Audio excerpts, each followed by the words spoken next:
Hello বন্ধুরা, তো আমি আজকে আবার অন্যদিনের মতো নতুন একটা রেসিপি নিয়ে এসেছি। আজকের রেসিপি হচ্ছে সাদা পোলাও। তো চলো আমি এই রেসিপিটা কিভাবে বানাই তোমরা শেষ পর্যন্ত ভিডিওটা স্কিপ না করে দেখতে থাকো। তো চলো রেসিপিটা শুরু করি।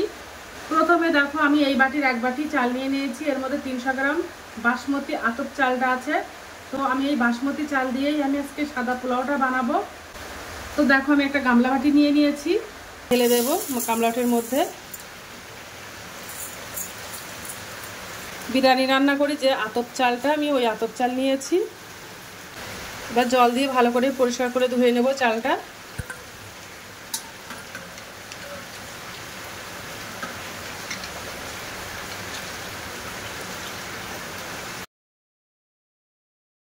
এবার আমি চালটা 30 মিনিটের জন্য ভেজাতে দেব।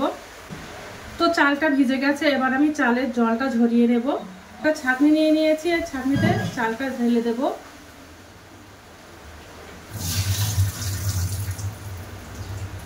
এবার আমি এই চাল থেকে ভালো করে জলটা ঝরিয়ে নেব।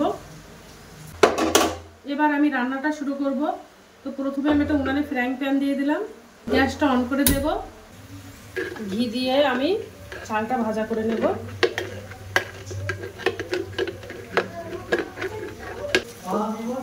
দুটো তেজপাতা দিয়ে দেব, কিছুটা কিশমিশ দিয়ে দেব, আর কিছুটা কাজু বাদাম দিয়ে দেব। দিয়ে এগুলো ভাজা করে দেব।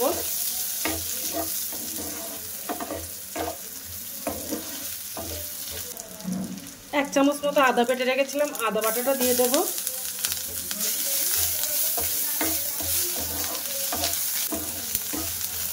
যে চালটা আমি জল ঝরে রেখেছিলাম ওই চালটা দিয়ে দেব। দিয়ে এবার ভালো করে কষিয়ে নেব। চালের মধ্যে কোনো রকম জল থাকলে হবে না।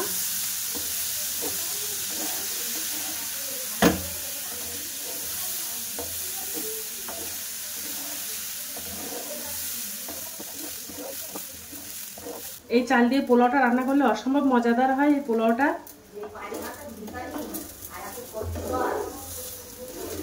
চালটা ভালো করে কষিয়ে নেব।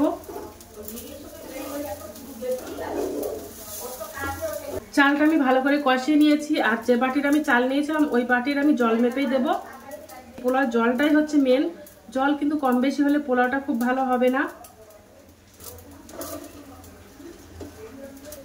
তো আমি এই বাটির এক বাটি চাল নিয়েছিলাম, আবার এই বাটির আমি 2 বাটি জল দিয়ে দেব।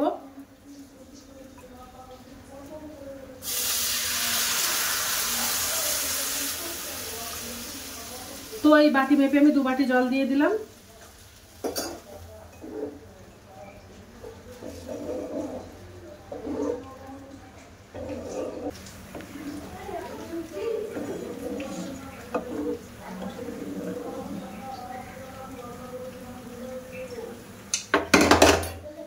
এবার আমি একটা ঢাকনা চাপা দিয়ে দেব।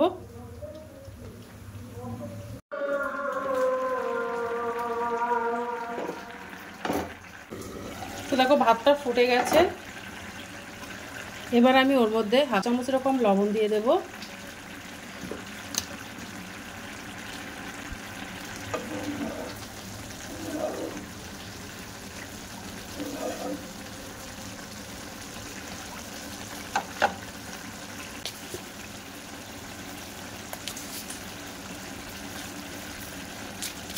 তিন চামচ চিনি দিয়ে দিলাম। চিনিটা তোমরা কম বেশি করে নিতে পারো। কেউ যদি একটু মিষ্টি খেতে বেশি পছন্দ করো একটু বেশি করে দিতে পারো, একটু কম খেলে একটু কম করে দিতে পারো।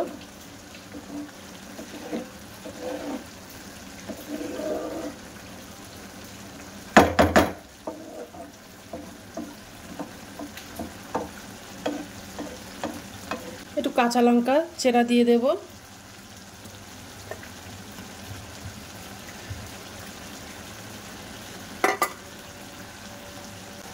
একটু এলাচ দিয়ে দেব।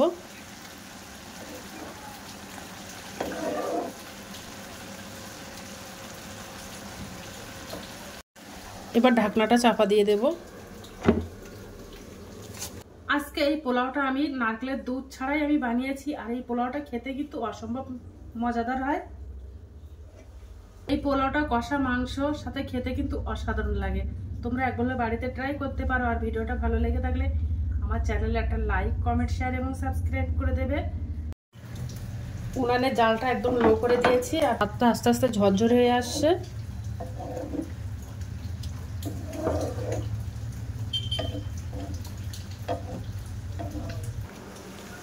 তো দেখো আমার পোলাও বানানোটা হয়ে গেছে। তো পোলাও রান্নাটা আমার হয়ে গেছে। তো দেখো পোলাওটা কতটা ঝরঝরে হয়েছে, দেখেছো কতটা ঝরঝরে হয়েছে।